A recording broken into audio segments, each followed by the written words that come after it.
के लिए इस्तेमाल करने नहीं देंगे। डायलॉग बाजी यहाँ ना करें। आपने पीपल्स पार्टी या मुस्लिम लीग नून का जिक्र नहीं किया। आपकी पूरी दरख्वास्त एक सियासी जमात के गिर्द घूमती है। चीफ जस्टिस का दरख्वास्त गुजार के वकील शुएब शाहीन से मुकालमा। चीफ जस्टिस ने कहा कि आपको ना सियासी बातें करने देंगे ना ही सियासी पॉइंट स्कोरिंग।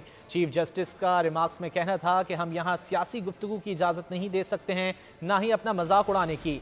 चीफ जस्टिस ने मजीद कहा कि अदालत पार्लियामान को कैसे कह सकती है कि फुला कानून साजी करें। आइन की कौन सी शिक अदालत को इजाज़त देती है कि पार्लियामेंट को कानून साजी का हुक्म दे। Specifying certain individuals.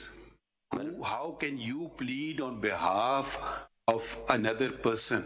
Unless that person is a underprivileged person, that's a different thing. Mr. Sheikh Rashid may tomorrow say, I have no grievance. Who is Mr. Shoaib Shaheen to take my name in court? Have you made him a party? No, my lord. How can you take him? There are certain basic principles of drafting.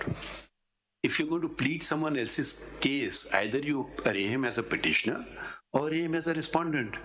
You cannot just use a person's name. And are all these persons aligned to certain political party? Then it becomes a political matter that you're bringing to the court.